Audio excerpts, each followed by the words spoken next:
Hello guys, welcome back. It's me ஜித்த channel. இன்றைக்கி நம்ம பார்க்க போகிற vlog என்ன பார்த்தீங்கன்னா, இன்றைக்கி என்னென்னு பார்த்தீங்கன்னா பஞ்சமி திதி. இன்றைக்கி பஞ்சமி திதியை முன்னிட்டு வாராகி அம்மனுக்கு அபிஷேகமும் திருவிளக்கு பூஜை நடக்க போகுது. அபிஷேகம் ஆல்ரெடி முடிஞ்சிருச்சு, திருவிளக்கு பூஜை நடக்க போகுது. ஸோ அந்த வீடியோவும் அந்த அம்மனை பற்றியும் நம்ம தெரிஞ்சுக்க போகிறோம். இந்த கோயில் எங்கே இருக்குன்னு பார்த்தீங்கன்னா போரூரில் இருக்குது. இதோட ஃபுல் டீட்டெயில்ஸ் எல்லாமே நான் உங்களுக்கு டிஸ்கிரிப்ஷன் கொடுக்குறேன், மறக்காமல் செக் பண்ணி பாருங்கள். முடிஞ்சால் இந்த கோயிலுக்கு கண்டிப்பாக வந்து பாருங்கள். ஸோ நிறைய பேர் சப்ஸ்கிரைப் பண்ணாமல் பார்க்குறீங்க, சப்ஸ்கிரைப் பண்ணிவிடுங்க. பக்கத்தில் ஒரு பெல் ஐக்கன் பட்டனும் ப்ரெஸ் பண்ணிவிட்டு பாருங்கள். இந்த கோவில் சென்னை போரூர் காரம்பாக்கம் என்ற இடத்துல 7 பிடாரி அம்மன் ஆலயத்தில் சப்த மாதர்கள் வந்து ஒரே கர்ப்பகிரகத்தில் இருக்கிறாங்க. இதுதான் இந்த கோவிலோட ஸ்பெஷல். ஸோ இந்த கோவில் வந்து ஃபஸ்ட்டு ஃபுல்லாக நம்ம பார்த்துருவோம் என்னென்ன சாமிலாம் இருக்காங்கன்ட்டு. இதுக்கப்புறம் திருவிளக்கு பூஜை, அது இன்னும் ரொம்ப அழகாக இருக்கும். இந்த கோவிலை பற்றியும் இந்த கோவிலோட அம்மன் பற்றியும் எல்லாமே பிரபுன்ற ஒரு அண்ணன் சொல்லியிருப்பாங்க. எல்லா ஃபுல் டீட்டெயில்ஸுமே இருக்குது இதில். ஸோ வாராகி அம்மனை பற்றியும் நிறைய டீட்டெயில்ஸ் இது வீடியோவில் இருக்குது. ஸோ இந்த வீடியோவை ஃபுல்லாக ஸ்கிப் பண்ணாமல் கண்டினியூவாக பாருங்கள், நிறைய தகவல்கள் தெரியும் உங்களுக்கு. ஸோ வாங்க நம்ம வீடியோக்குள்ளே போகலாம்.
மகா அடியார்கள் எல்லோருக்கும் என்னோட பணிவான வணக்கம்.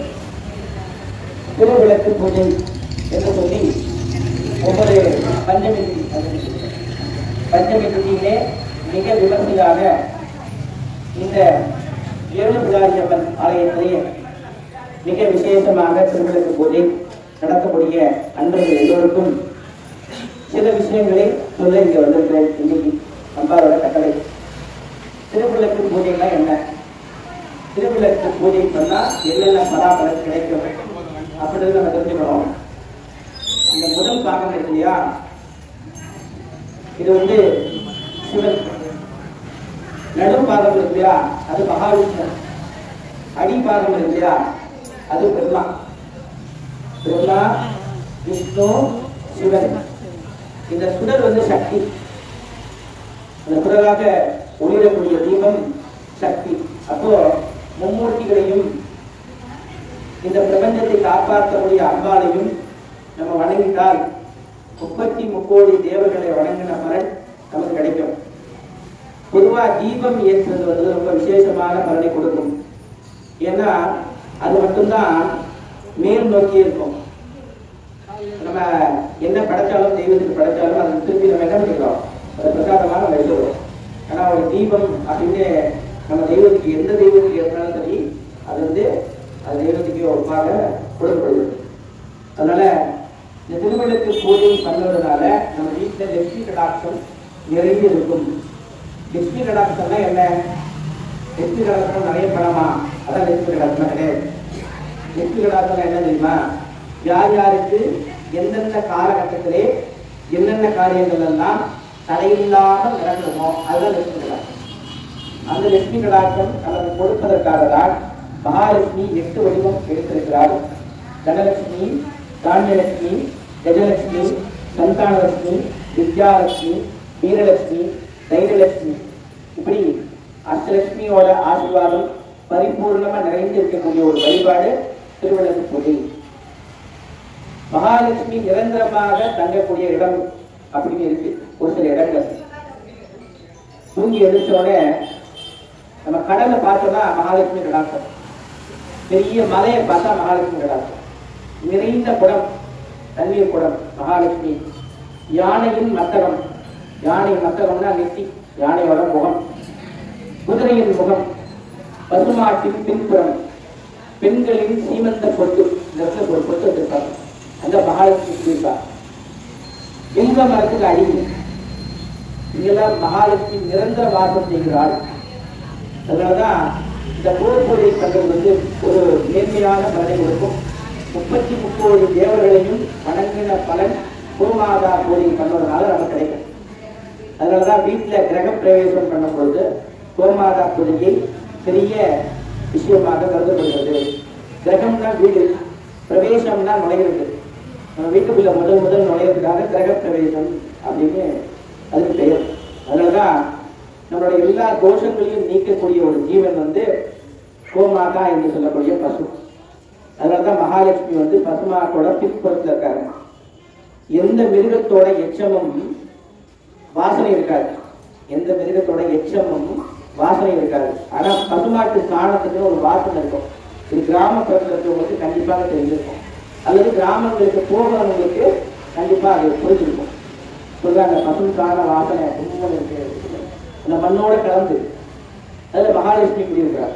அது போல நம்ம வீட்டுல எல்லாரும் ஒற்றுமையா சந்தோஷமா விட்டு கொடுத்து போகணும்னு நம்ம நினைப்போம். ஆனா நம்ம குடும்பத்துக்கு உறுப்பினர் வந்து நினைக்க மாட்டாங்க. அதுல நிறைய சிக்கல்கள்லாம் வரும்.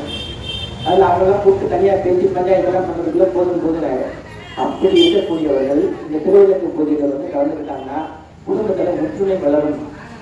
நீங்க இருக்கக்கூடிய எல்லை, அதாவது நீங்க வீட்டு பக்கத்துல என்ன எல்லை தெய்வம் இருக்கோ அந்த கோவிலுக்கு போய் நம்மளால முடிஞ்ச தர்ம காரியங்கள், நம்மளால முடிஞ்ச மஞ்சள் குடும்பம், நம்மளால முடிஞ்ச தொண்டுகள், எனக்கு பணம் இருக்கு அப்படின்னு சொன்னா அம்மாவுக்கு தினமும் என்னெல்லாம் உபயோகப்படுத்துறாங்க, பால் வாங்கிக்கிறாங்க, சந்தனம் குங்குமம் வாங்கிக்கிறாங்க, நம்மளால முடிஞ்சது பண்ணலாம்.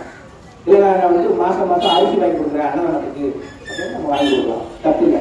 அப்படின்னால அதை வாங்கி கொடுக்க முடியல அப்படின்னு நீங்க மனசுல நினைச்சிருக்கீங்கன்னா ஒண்ணும் இல்லை, அந்த கோயிலுக்கு தேவையான தொண்டுகளை செய்யலாம்.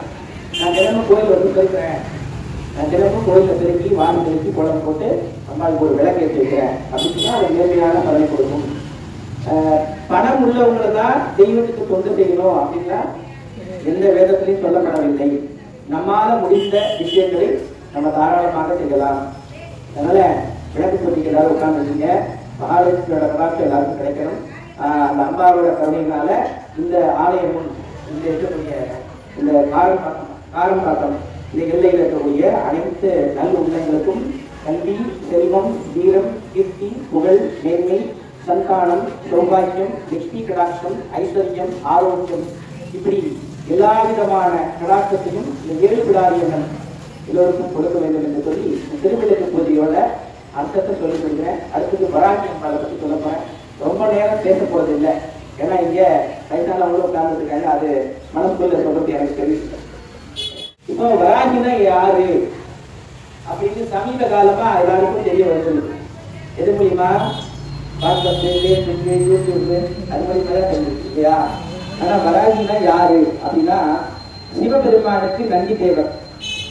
சிவபெருமான வணங்குறதுக்கு முன்னாடி நந்தி பகவானை வணங்கினாதான் சிவகடாட்சம் பூர்ணத்துவம் பெறும்.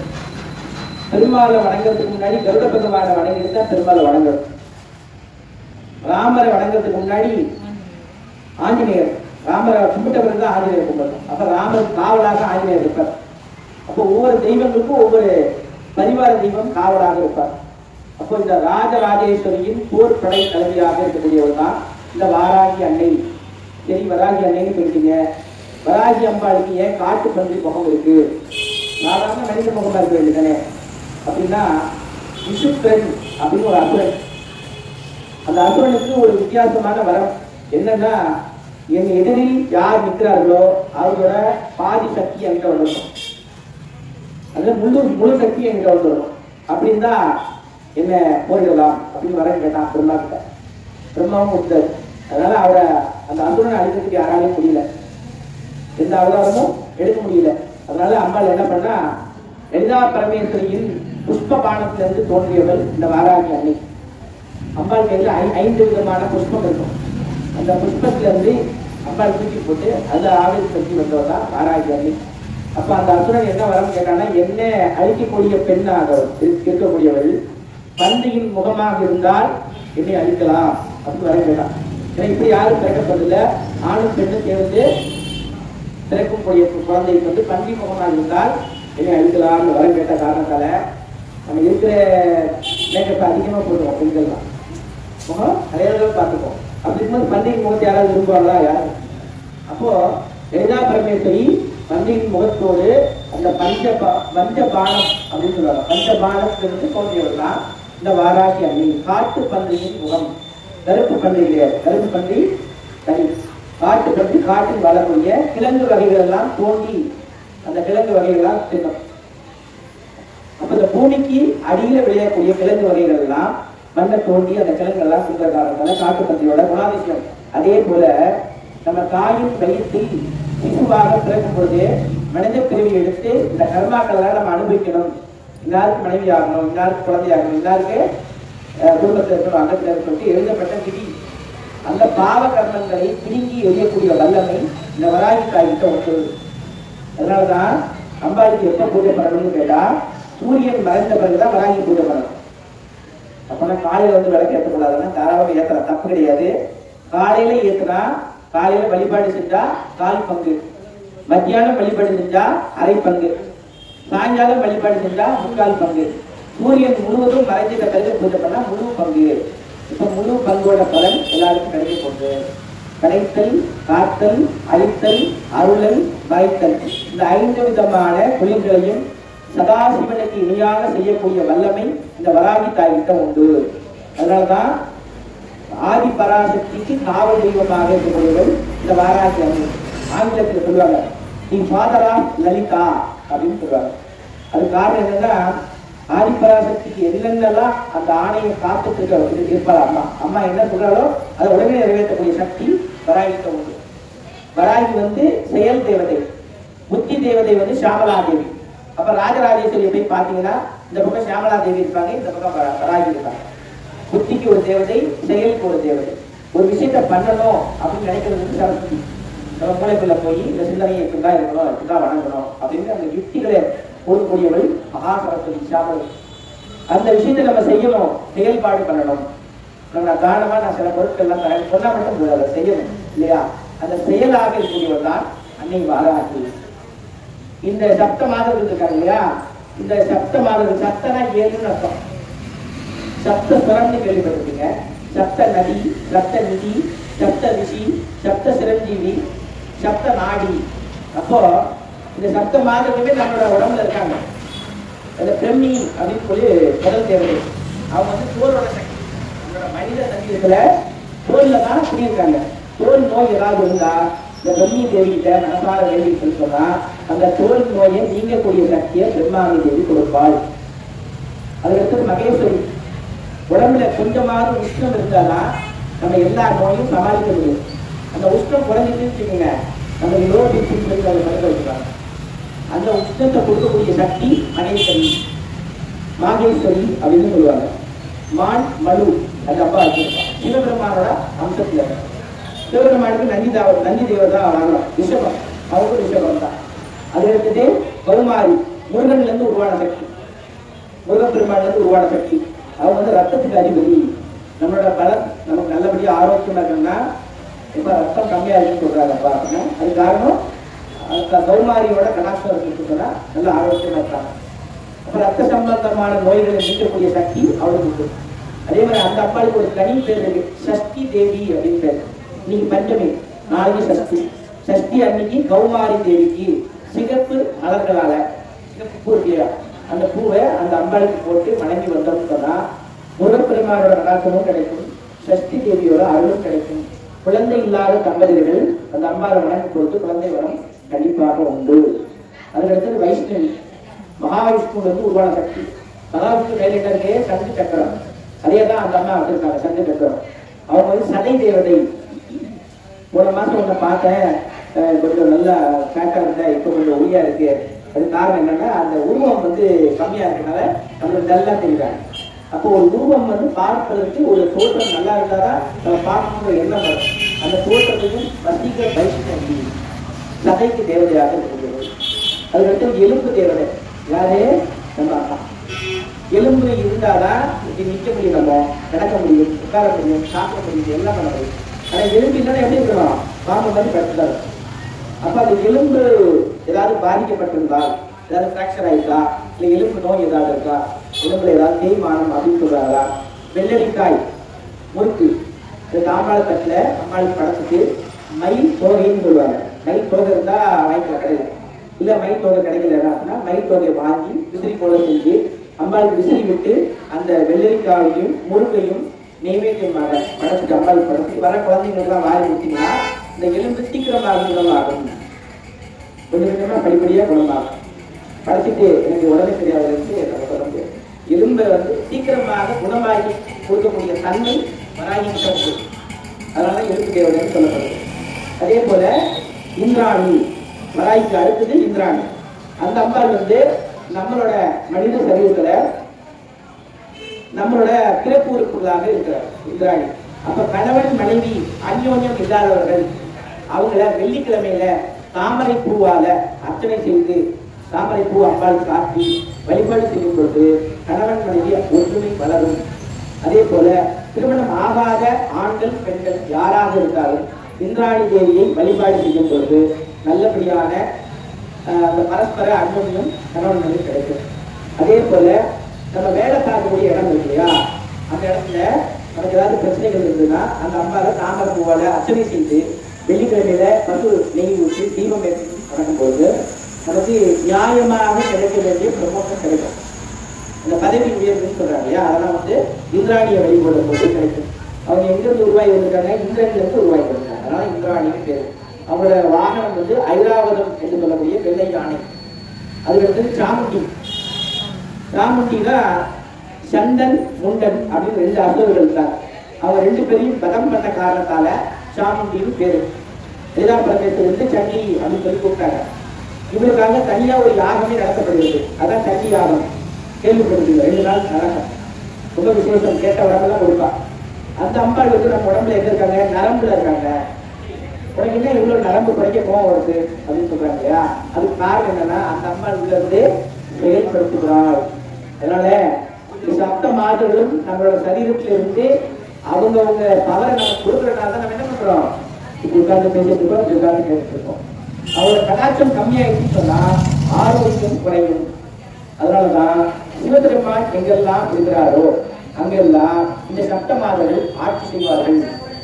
எங்க கிட்ட வரம் கொடுங்க, நாங்க 7 பேராக இருக்கிறோம், எங்களை நம்பி வரக்கூடிய மக்களுக்கு, பாமர மக்களுக்கு எங்களுக்கு உண்டான சக்திகளை நாங்க கொடுக்கிறோம் அப்படின்னு சொல்லி இந்த 7 பேரும் சிவபெருமானை நோக்கி தவம் இருந்து அவர்களுக்கு தேவையான வரங்களை வாங்கி விட்டார்கள். எப்போதுள்ள ராமநாதீஸ்வரர் இருக்கார் இல்லையா, அந்த சிவனோட கடாட்சம் இவங்க வாங்கியிருக்காங்க. அந்த கடாட்சத்தை எல்லாருக்கும் கொடுக்குறாங்க. அவங்க பேங்க்ல போட்டு வச்சுட்டாங்க கோடி கோடியா. உங்களுக்கு அருள் வாரி கொடுத்து கொண்டே இருக்கிறார்கள். அதனால வராகிய வழிபாடு செய்யும் போது ஒழுக்கம் தவறாமல் இருக்க வேண்டும். நம்பர் 1. 2வது, நேரம் தவறாமை. 7 மணிக்கு நீங்க பூஜை பண்ணீங்கன்னா கரெக்டா 7 மணிக்கு நீங்க பூஜை பண்ணணும். அது கோவிலா இருந்தாலும் சரி, வீடா இருந்தாலும் சரி. 3வது, எந்த சூழ்நிலையிலும் அடுத்தவர்களுக்கு சாபம் கொடுக்கக்கூடாது. என்கிட்ட வச்சுக்கிட்டா நான் யார் தெரியுமா, நான் வராங்கலாம் கும்பிடுறேன் அப்படின்னு நம்ம சொன்னோம்னா அம்மா கிட்ட வந்து தெரிஞ்சுக்கலாம், இனிமேல் நான் அவனை பார்க்க மாட்டேன்னு சொல்லுவேன்.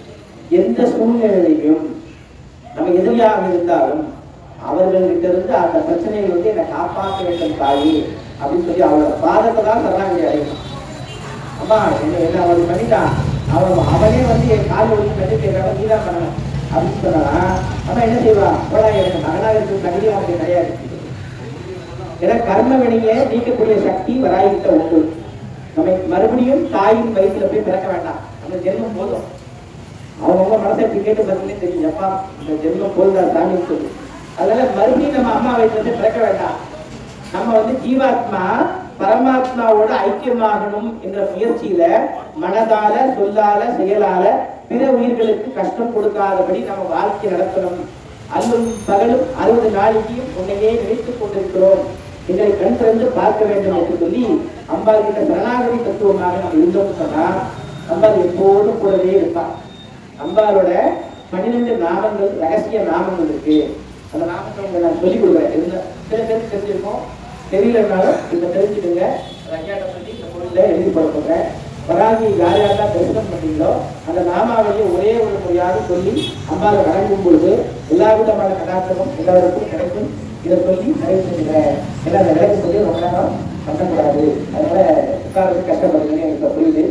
அம்பாவோட நாமவை கூடவே சொல்லுங்க. வராகிய கும்பலவர்கள் யாராக இருந்தாலும் அவங்களுக்கு அதிகப்படியான சக்தி நமக்கு வேணும்னு சொன்னா எந்த சூழ்நிலையும் பிற உயிர்களுக்கு கஷ்டம் கொடுக்காதபடி வாழ்க்கை நடத்துறதுக்கு நீதான் வழி செய்ய வேண்டும் என்று சொல்லி அம்பாள்கிட்ட ஆத்மார்த்தமா பிரார்த்தனை பண்ணணும். சில பேர் தான் சொல்லுவாங்க, எங்க வீட்டுக்கு யாரோ தேவைகள் வந்துட்டாங்க, எங்க வீட்டுக்கு ஏதோ திருஷ்டி இருக்கு, எங்க வீட்டுக்கு ஏதோ தோஷம் இருக்கு, அந்த தோஷம் இருக்குன்னு சொல்றாங்க, ஜாதக கட்டத்துல சொல்றாங்க அப்படின்னு.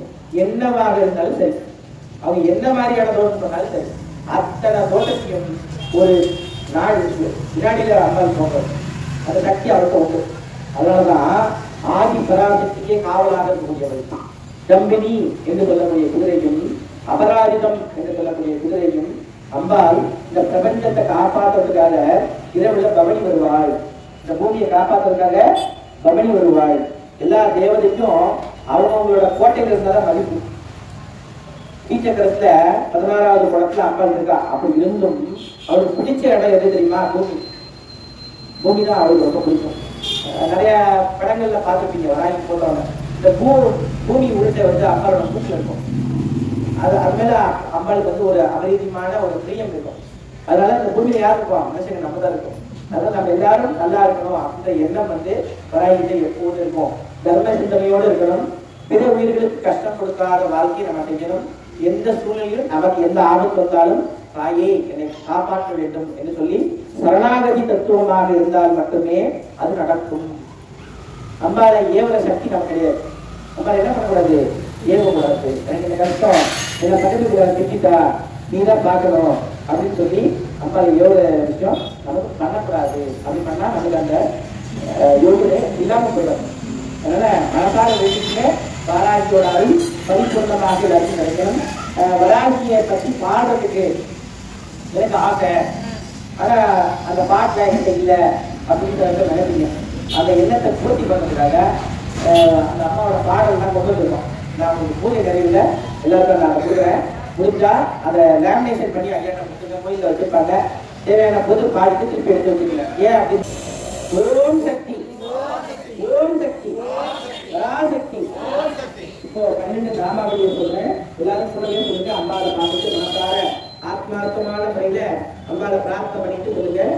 ஓம் பஞ்சமீ தண்டநாதம் சமய சங்கேதான் வாராகி ருத்ருணி சிவதூரி வார்த்தாளி மகாசேனாதிபதி ஆஸ்யா சக்கரேஸ்வரி ஹரிக்னி நாராயணி நமோ நமஹ. இப்போ அம்பாளுக்கு கட்டியம் சொல்றது. கட்டியம்னா அம்பாளை பத்தி புகழ்ந்து சொல்றது அப்படின்னு சொல்லணும். சத்தமா சொல்லணும். எப்படி சொல்லணும்? சத்தமா சொல்லணும். எல்லாரும் சாப்பிட்டீங்களா? சாப்பிட்டீங்க. இப்போ ஏதோ சாப்பாடு வந்து சத்தமா சொல்லலாம். அந்த என்னோட குழந்தைகளோட குரலை நான் கேட்கணும் அப்படிங்கிறதுக்காக அம்மா என்ன பண்ணிருக்கா? சர்வ அலங்கார ரூபிணியாக உட்கார்ந்து எல்லாரும் எத்தனை வயசு இருந்தாலும் அம்மா அவளுக்கு குழந்தை எத்தனை வயசானாலும் குழந்தை தான். அதனால எல்லாரோட குரலும் ஒன்னா சேர்ந்து பேசணும். அப்பதான் அம்பாளுக்கு வந்து அதை பிரீத்தி சந்தோஷம். எப்படி சிவபெருமானுக்கு வந்து அழகரா சிவசிவான்னு சொல்லும்போது சிவபெருமான் சந்தோஷப்படுவார். நம்ம நாராயணா சொன்னா பெருமாள் சந்தோஷப்படுவார். ஓம் சக்தி சொன்னா அம்பாளுக்கு சந்தோஷப்படுவார். அதுபோல அம்பாளை வந்து புகழ்ந்து சொல்லும் போது கடைசியில ஜே அப்படின்னு சொல்லணும். சரியா? ஜெயனாலே ஜெயம்னு அர்த்தம். அந்த ஜெயத்தை வாரி கொடுப்பால் வாராகி. ஓம் சக்தி பராசக்தி அகிலாண்ட கோடி பிரம்மாண்ட நாயகி சமயேஸ்வரி பூமி தானேஸ்வரி சகல ஆபத் நாசினி சர்வ மந்திர யந்திர தந்திர ஔஷத நாயகி மகா காளி சண்டி ஜடாதரி ஸ்ரீ மகாவராகி தேவிக்கு ஸ்ரீ மகாவராகி தேவிக்கு ஸ்ரீ மகாவராகி தேவிக்கு ஸ்ரீ மகாவராகி தேவிக்கு ஸ்ரீ காரம்பாக்கம் வராகி தேவிக்கு. இப்போ திருவிழா ஆரம்பம் என்னென்ன குடும்பம் அர்ச்சனை பண்றாங்க என்ன ஏதுன்னு பக்கத்துல இருக்கவங்க சொல்லி தரணும். நான் வேலைக்குப்பா என் வேலை முடிச்சு அப்படின்னு இல்லாம பக்கத்துல தெரியாதவங்களுக்கு சொல்லிக் கொடுங்க. பஞ்ச பாத்திரத்தை தண்ணி வச்சுக்கோங்க. இப்போ பூஜையோட விளக்கு பூஜையோட ஆரம்பம் சீக்கிரமா முடிச்சுட்டு கவலைப்படாதீங்க. எல்லாரும் ஆரம்பம் சுற்றுமா ஜீவராக ஐந்து கரத்தனை ஆணை முகத்தனை இந்தி நிலந்திரை கோளும் ஏற்றினை நந்தி மகந்தனை ஞான கொழுந்தினை உந்தி வைத்தடி போற்றுகின்றேனே. குரு பிரம்மா குரு விஷ்ணு குரு தேவோ மகேஸ்வராயவ குரு சாட்சாத் பரபிரம்ம தஸ்மை ஸ்ரீ குருவே நமக. ஓம் சக்தி பராசக்தி. ஏறுமையில் ஏறி விளையாடு முகம் ஒன்று ஈர்க்கவிடும் யானங்களில் பேசுமுகம் ஒன்று கூறுமணியாக நிறைவேற்ற முகம் ஒன்று கொண்டுருவரே வாங்கி நின்ற முகம் ஒன்று மாறுபட சூழலை வளைத்த முகம் ஒன்று வைநிலை மாமுற வந்த முகம் ஒன்று ஆறுமுகமான பொருள் இயற்க வேண்டும் ஆதி அருணாச்சலம் என்ற பெருமானே. ஓம் சக்தி பராசக்தி. சாமி எல்லாரும் வேண்டிக்கோங்கம்மா. அவங்கவுங்க குழந்தைகளுக்கு வேண்டிக்கோங்க. எல்லாரும் நல்லா இருக்கணும், ஊர் நல்லா இருக்கணும். நம்ம நல்லா இருந்தாலும் சாமிக்கும் செய்ய முடியும். எல்லாம் வேண்டிக்கோங்க, குழைக்கோங்க. என்னென்ன வேணுமோ எல்லாம் வேண்டிக்கோங்க. அச்சையிலே போட்டுக்கோங்க. இதுக்கு சாமிக்கு வேண்டி பிள்ளையாருக்கு போட்டுக்கோங்க. தண்ணி ஜலம் வச்சுக்கோங்க. எல்லாம் வேண்டிங்கன்னா அவங்க பேர் கஷ்டத்தெல்லாம் சொல்லுங்க.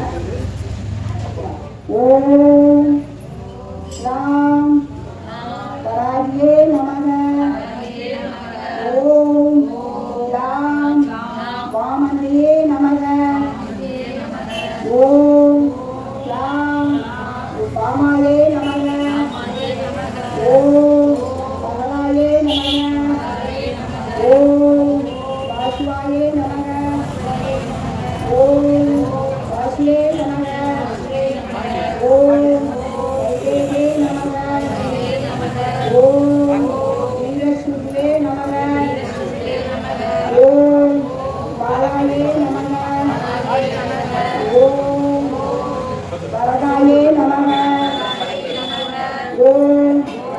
விஷ்ணு வல்லமாயே நமக ஓம் ஆஸ்யாயே நமக ஓம் யாஸ்யாயே நமக ஓம் வஜ்ரயாயே நமக ஓம் பாலாயே நமக ஓம் வாசுந்தராயே நமக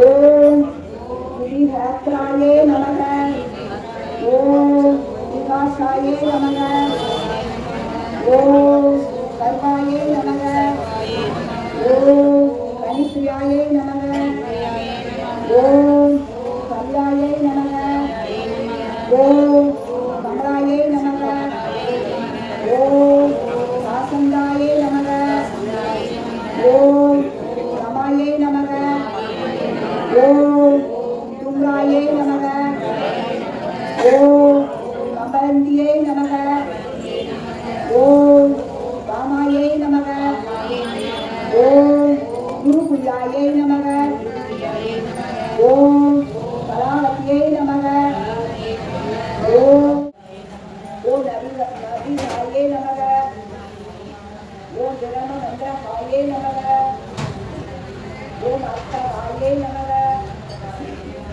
ஓம் சர்வக்காயே நமக ஓம் பாதாளகாயே ஓம் ஹரி நமக ஓம் ஹரியே நமக ஓம் ஹீம் நமக ஓம் கீர்த்தாயே நமக ஓம் சக்கரதாரியே நமக ஓம் சிஷ்டிதாரியே நமக ஓம் ஜனனியே நமக ஓம் பாலாயே நமக ஓம் சத்யாயே நமக ஓம் ஜெயஸ்தாயே நமக ஓம் நிருத்தாயே நமக ஓம் மகாதேவியே நமக ஓம் மோகபவ்யே நமக ஓம் மந்திரே நமக ஓம் நிருத்யுஞ்சாயே நமக ஓம் கமலாயே நமக ஓம் மமசலாயே நமக ஓம் மமசலாயே நமக ஓம் மாணவாயே நமக ஓம் மூலாயே நமக ஓம் மகாராஜியே நமக ஓம் மகாலசாயே நமக ஓம் நிர்காகாரியே நமக ஓம் பத்ராசியே நமக ஓம் சிங்காயே நமக ஓம் வினதாயே நமக ஓம் மரிசியே நமக ஓம் பிரத்தினாயே நமக ஓம் அகத்யாயே நமக ஓம் சகுபத்யாயே நமக ஓம் பத்யபிரியாயே நமக ஓம் பத்யபிரியாயே நமக ஓம் ருஷியே நமக ஓம் பசிகாயே நமக ஓம் போகவத்யே நமக ஓம் அப்பாயே நமக ஓம் சரஸ்யே நமக ஓம் சவாயே நமக ஓம் லக்ஷ்யே நமக ஓம் யோகியே நமக ஓம் நிஸ்தராயே நமக ஓம் அண்ணாந்தாயே நமக ஓம் பாலாயே நமக ஓம் சமுத்யாயே நமக ஓம் சத்யே நமக ஓம் சத்யே நமக ஓம் நிர்மகாயே நமக ஓம் நிர்மகாமயே நமக ஓம் சகவிஷ்ணவே நமக ஓம் சக்ருத்யே நமக ஓம் ஸ்ரீத்யே நமக ஓம் தமயந்தியே நமக ஓம் தமாயே நமக ஓம் தண்டாயே நமக ஓம் தோஷகந்திரியே நமக ஓம் துகநாசினியே நமக ஓம் தரித்திரநாசினியே நமக ஓம் தோஷதாயே நமக ஓம்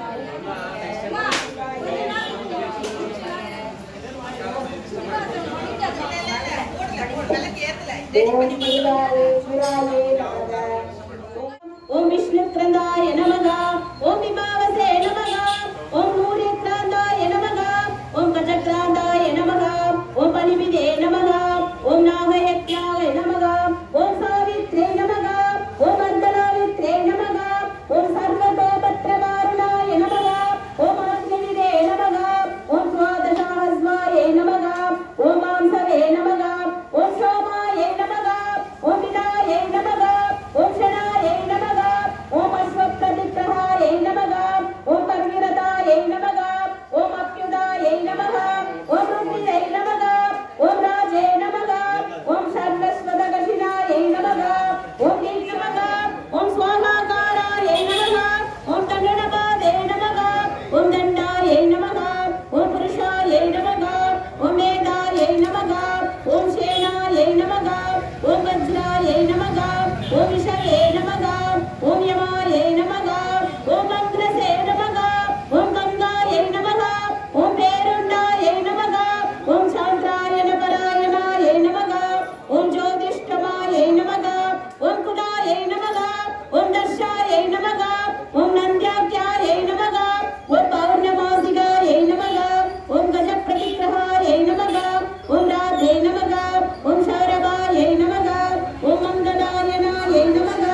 நமக ஓம் சாதின்யை நமக ஓம் சனத்யாயை நமக ஓம் சனதோபத்யை நமக ஓம் பிரம்மண்யை நமக ஓம் ராமின்யை நமக ஓம் ராமாயை நமக ஓம் பிரம்மண்யை நமக ஓம் ராமாயை நமக ஓம் ரமாயை நமக ஓம் நிஷ்கலாயை நமக ஓம் கலகாயை நமக ஓம் நீராயை நமக ஓம் கௌலாகாராயை நமக ஓம் கலேபராயை நமகாயை நமக ஓம் நிர்பந்தாயை நமக ஓம் நிஷ்பல்கஹாயை நமக ஓம் நிர்குணாயை நமக ஓம் நிர்மலாயை நமக ஓம் நித்யாயை நமக ஓம் நரிகாயை நமக ஓம் நிரகாயை நமக ஓம் நவாயை நமக ஓம் நிரிந்திரியாயை நமக ஓம் நிராபாசாயை நமக ஓம் நிர்மோகாயை நமக ஓம் நீதிநாயகாயை நமக ஓம் நிரிந்தனாயை நமக ஓம் நிஷ்கலாயை நமக ஓம் பாராயை நமக ஓம் பரந்தபாயை நமக ஓம் சம்சார சேதவே நமக ஓம் புராட்சே நமக ஓம் மூர்ச்சாயை நமக ஓம் பத்னாயை நமக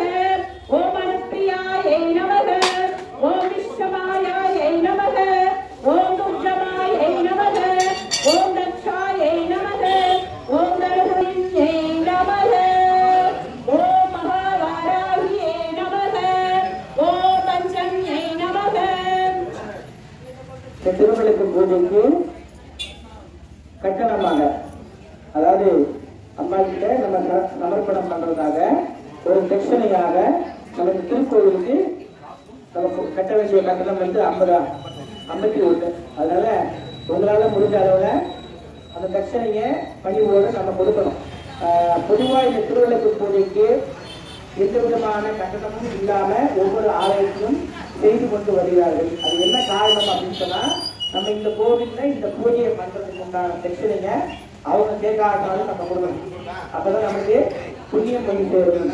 நம்ம ஆசீர்வாதம் பண்ணவங்களுக்கு நம்ம ஒரு குரு தட்சணையாக அம்பாள் கிட்ட நம்ம அம்பாளையே குருவாக நினைத்து எங்க குடும்பம் நல்லபடியாக வாழையடி பாறையாக வாழ வேண்டும் என்று சொல்லி நம்ம தட்சணையாக அம்பாளுக்கு கொடுக்கணும். கோவில வேணாம் சொன்னாலும் அதனால இந்த 1008 அப்படின்னு சொல்றது வந்து சகஸ்கர நாமாவளின்னு சொல்லுவாங்க. சகஸ்கரம்னா 1000. அந்த நாமாவளியை வந்து நவராத்திரி காலங்கள்ல பண்ணும் பொழுது அதிகப்படியான பலன் உண்டாகும். Number 1 point. நம்ம 2வது விஷயம் என்ன அப்படின்னு சொன்னா, நீங்க அர்ச்சனை பண்ணக்கூடிய குங்குமம் வந்து என்னென்ன எல்லாம் அதுல கலந்துருக்குன்னு சொன்னா, மஞ்சள், கடிகாரம், வெண்காரம், எலுமிச்சை, நல்லெண்ணெய், இந்த 5 பொருள் சேர்ந்து இருக்கக்கூடிய வஸ்துக்கு பேர் தான் குங்குமம்னு பேரு. குங்குமம் நெத்தியில் இல்லாம யாரும் இருக்கக்கூடாது. அப்பதான் எதிர்பார்வை படும் பொழுது அந்த குங்குமத்தை எரிக்கணும். அவங்க ஏதாவது ஒரு திருஷ்டியோ ஏதோ ஒரு பார்க்க போறாங்கன்னு சொன்னா இந்த குங்குமம் இருக்கும் பொழுது அந்த சிந்தனையை மாற்றக்கூடிய சக்தி குங்குமத்துக்கு உண்டு. நம்ம வெறும் நெத்தியை எங்கேயாவது போயிட்டு இருக்கோம்னு சொன்னா யாராவது சொல்லுவாங்க, முதல்ல நெத்திக்கு குங்குமம், அந்த குங்கும ஆக்கர்ஷ சக்தி இதுக்கு உண்டு. இப்ப அம்பாளுக்கு தீவாரம் நடக்கும்போது வேண்டிக்கீங்க, மற்றபடி நான் எல்லாத்தையும் சொல்றேன். ஓம் சக்தி பராசக்தி, ஓம் சக்தி பராசக்தி, ஓம் சக்தி பராசக்தி. ஸ்ரீ வேலுபுராரி அம்மனுக்கு, ஸ்ரீ மகாவராரி தேவிக்கு, ஸ்ரீ பஞ்சமி வராரி தேவிக்கு ஓம் சக்தி பராசக்தி, ஓம் சக்தி பராசக்தி, ஓம் சக்தி பராசக்தி, ஓம் சக்தி பராசக்தி, ஓம் சக்தி பராசக்தி, ஓம் சக்தி பராசக்தி, ஓம் சக்தி பராசக்தி, ஓம் சக்தி பராசக்தி, ஓம் சக்தி பராசக்தி, ஓம் சக்தி பராசக்தி, ஓம் சக்தி பராசக்தி, ஓம் சக்தி பராசக்தி, ஓம் சக்தி பராசக்தி, ஓம் சக்தி பராசக்தி, ஓம் சக்தி பராசக்தி, ஓம் சக்தி பராசக்தி, ஓம் சக்தி பராசக்தி, ஓம் சக்தி.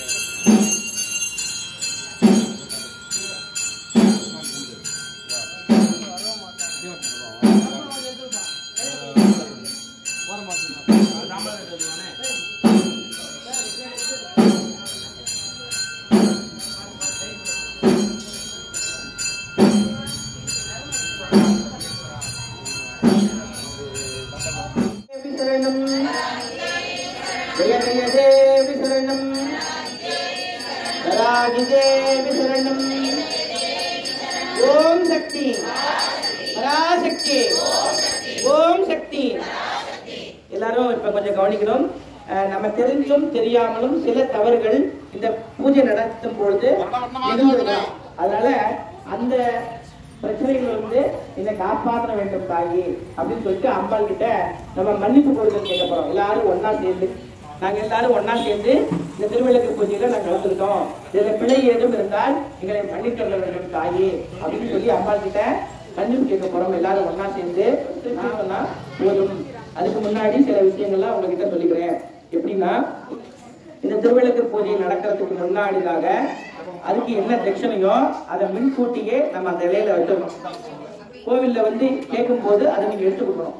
அதுதான் என்ன சொல்றது, அது சரியான முறை. அதே மாதிரி எந்த பூஜை பண்ணாலும் அந்த பூஜைக்கு முதல் கடவுளாக விநாயகரை பூஜை பண்ணிட்டு தான் இந்த விஷயங்கள்லாம் பண்ணணும்.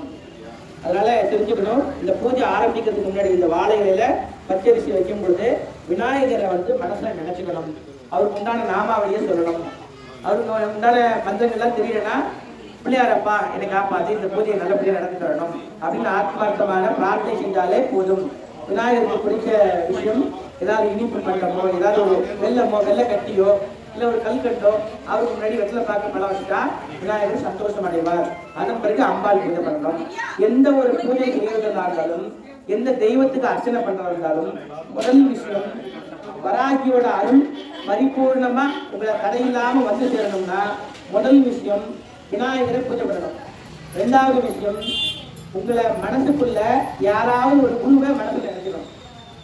இந்த காலத்துல யாருப்பா குருவா வருது, நிறைய தாடி வச்சுட்டு ஜபமாலை கமண்டலம் வச்சுக்கிறதா அப்படிலாம் இருப்பாங்க அப்படின்னு அர்த்தம் இல்லை. இது என்ன மகான்கள் உங்களுக்கு பிடிக்குமோ அவங்க நினைச்சுக்கலாம். பாப்பன் சுவாமிகள், ரமண மகரிஷி, அகஸ்தி மாமுனிவர், இப்படி யாராவது ஒரு மகான்களை நீங்க மனசுல நினைச்சுக்கணும். நான் ஒரு அதர்வண தேவியோட பூஜையை நான் பண்ண போறேன், இதுல எந்த பிழை இல்லாதபடிக்கு உங்களோட கடாட்சம் எனக்கு கொடுக்கணும் அப்படின்னு சொல்லி வேண்டிக்கணும். குருவோட ஆசி பரிபூர்ணமாக நம்மளுக்கு கிடைக்கணும். அதன் அடுத்தது உங்களோட குலதெய்வத்தோட பரிபூர்ணமான அருளாசி இருந்தாதான் எந்த தெய்வத்தை பூஜை பண்ணாலும் அந்த பலாபலன் உங்களை சேரும். அப்படி இல்லைன்னா ஓட்டப்பானையில தண்ணி ஊற்றுற கதையாகும். நீங்க என்ன பூஜை பண்ணாலும் அது பிரயோஜனம் இல்லாம போயிடும். அதனால நீங்க என்ன பூஜை பண்ணாலும், எந்த கோவிலுக்கு போனாலும், எந்த தெய்வத்தை வணங்கினாலும் முதல் படியாக குலதெய்வத்தை ஆத்மார்த்தமான முறையில வீட்டிலேயோ ஆலயத்தையோ மனசார நினைக்கணும். அப்படி நினைச்சாதான் அது பூர்ணத்துவம் பெறும். அதன் பிறகு வராகியை கும்பிடும். அதனால இப்போ இந்த பூஜையில மன்னிப்பு கூடுதலாக நான் சொல்லுவேன், எல்லாரும் கூடவே கலந்துக்கிட்டவங்களுக்கு மட்டும் வராகியோட பாட்டு நான் தரேன். அதனால உடனே எண்ணிக்கிறாங்க. 28 பேர் வந்துருக்கீங்க. இன்னும் ஒரு இது 50 பேரா மாறணும், 100 பேரா மாறணும், 1008 மாறணும். அந்த விஷயம் உங்ககிட்ட தான் இருக்கு. நீங்க எந்த அளவுக்கு நீங்க ஆத்மார்த்தமான முறையில எந்த விதமான பிரதி உபகாரமும் எதிர்பார்க்காம அம்பாளுக்கு இந்த பூஜையை செய்யணும் அப்படின்னு நீங்க நினைக்க அம்பாள் செயல்படுத்திக் கொண்டே வருவாள். சீக்கிரமே வராகி நீங்க நினைத்த காரியம் எல்லாம் வெற்றி ஆக்கி கொடுப்பாள். அதனால குடும்பத்தோட சந்தோஷமான வாழ்க்கையை நீங்க கொடுக்க வேண்டும் என்று சொல்லி இந்த 7 பேரையும் சப்தமாக வேண்டி இப்ப மன்னிப்பு கோதல் கேட்க போறோம். எல்லாரும் ஒன்னா சேர்ந்து சொல்லுங்க. மனமது ஒன்றியே செய்ததொரு பூஜையும் புரகேதும் தானிரத்தின் மகாவராகியே மன்னித்தருள்வாய். பால்தேன் பன்னீர் இளநீருடன் அபிஷேகத்தில் தவறு இருந்தால் மகாவராகியே மன்னித்தருள்வாய். அள்ளி அரளி சாமந்தியுடன் மட்டுமிங்கே அச்சித்த மலரில் தவறு இருந்தால் மகாவராகியே மன்னித்தருள்வாய். வெற்றிலை பார்த்தேன் வழக்குடன் விரும்பியதொரு படையலில் தவறு இருந்தால் மகாவராகியே மன்னித்தருள்வாய். கந்தனியே மன்னிப்பாய், கண்டினியே மன்னிப்பாய், சமயத்தில் மன்னிப்பாய், பார்த்தாய் மன்னிப்பாய், காரம் பாக்கும் ஸ்ரீ மகாவராகி தாயே மன்னிப்பாய் மன்னிப்பாய். ஓம் சக்தி பராசக்தி, ஓம் சக்தி பராசக்தி, அடுத்த பஞ்சமி பூஜைக்கு நான் கேட்பேன் ஃபோன் பண்ணி எத்தனை பேர் வந்திருக்கீங்க. இன்னும் அதிகமாக மக்கள் வந்து சேரணும். உங்களால் முடிஞ்ச அளவுல தொண்டுகள் எல்லாம் பண்ணணும். இப்போ எல்லாருக்கும் நான் அந்த பாடல் தரேன். ஒரு பூஜையிலும் நீங்கள் எல்லாரும் ஒன்றா சேர்ந்து பாடணும். அதே மாதிரி அம்பாளுக்கு வந்து அபிஷேக ஆராதனை எல்லாம் சாயங்காலத்தில் பண்ணும்போது அது அதிகப்படியான பலன் உண்டாகும். அது கோவில் நிர்வாகம் இருக்கிற முடிவு. சில நேரத்தில் பஞ்சமி திதி ஃபுல்லாக இருக்குதுன்னு சொன்னால் காலையில் அபிஷேகம் பண்ணுவாங்க, அலங்காரம் பண்ணுவாங்க. இதெல்லாம் பார்க்கறதுக்கு வசதியாக இருக்கும். வரங்களை தாராதிருப்பாளோ காண கிடைக்காத தங்கமம்மா என் அன்னை வாராகி கருணை கடலம்மா என் அன்னை வரம் கொடுத்தால் தப்பாதம்மா என் அன்னை கனி கொடுத்தால் தப்பாதம்மா சொன்ன வாக்கு வைக்காதம்மா ஈரேழு லோகம் சென்றாலும் இவளை போல் தெய்வம் உண்டோ அம்மா காண கிடைக்காத தங்கமம்மா என் அன்னை வாராகி கருணை கடலம்மா பாலவாராகி ஞானவாராகி பிருகத்வாராகி பிரத்யக்ஷவாராகி லகுவாராகி சிம்மரூடவாராகி மகிஷரூடவாராகி வியாக்ரூடவாராகி ஆதிரூடவாராகி ஆதிவாராகி உன்மத்தவாராகி கும்பவாராகி வஜ்ரவாராகி மகாவாராகி ஸ்ரீ சர்வமங்கல சக்தி வாராகி ஸ்ரீ பாடி வாராகி ஸ்ரீ கண்டை வாராகி ஸ்ரீ பல்லூர் வாராகி ஸ்ரீ உத்தரகோஷ நந்தி வாராகி ஸ்ரீ சௌபாக்கிய யோக வாராகி ஸ்ரீ காரம்பாக்கம் வாராகி நமோ நமः.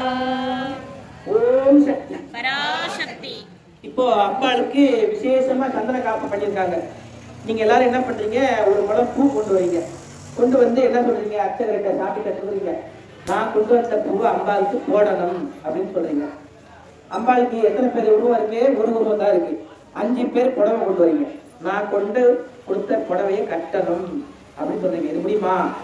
இருக்கிறது ஒரு அம்மா.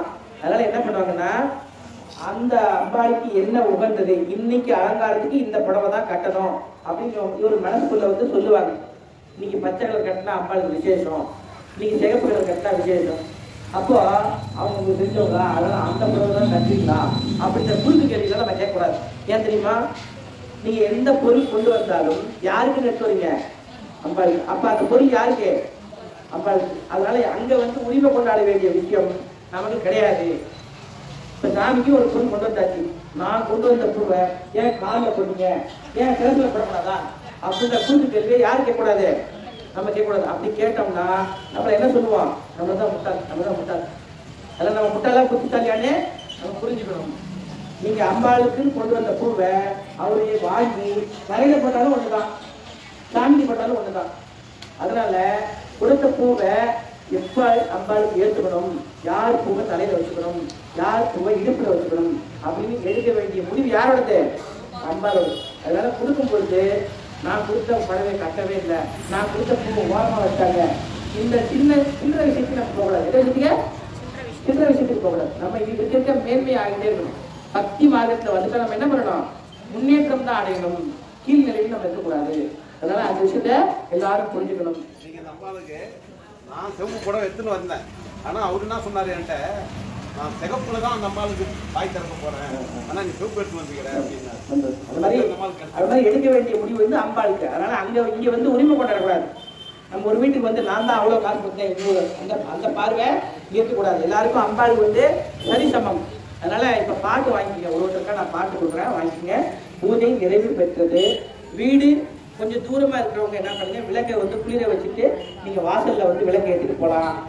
வீடு கிட்டமா இருக்கிறவங்க வந்து அப்படியே விளக்கு எடுத்துட்டு போகலாம். எடுத்துட்டு கொள்ளும்போது இந்த பாட்டை மட்டும் வாங்கிக்கிங்க. விளக்கு பூஜையில கலந்துக்கிறவங்க மட்டும், மற்றவங்க எல்லாம் கொடுக்க மாட்டியா அப்படின்னா நீங்க திராட்சை வச்சு 50 பேர் கூட கொடுக்கலாம், தப்பு இல்லை. சரியா? எல்லாரும் வாங்கிக்கோங்க. நீங்க எல்லாரும் மந்திரம் சேர்ந்து சொல்லிடுங்க. ஓம் பூர்ணமத பூர்ணமிதம் பூர்ணாத் பூர்ணம் முதச்யதே பூர்ணஸ்ய பூர்ணமாதாய பூர்ணமேவா வசிஷ்யதே. ஓம் சாந்தி சாந்தி சாந்தி.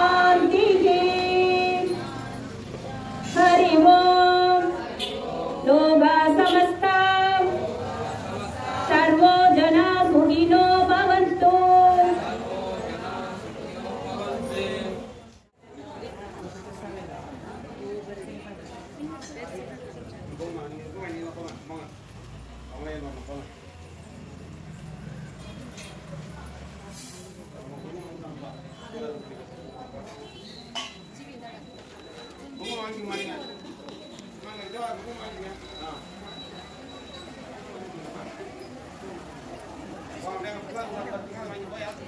அப்படியே போங்க அப்படியே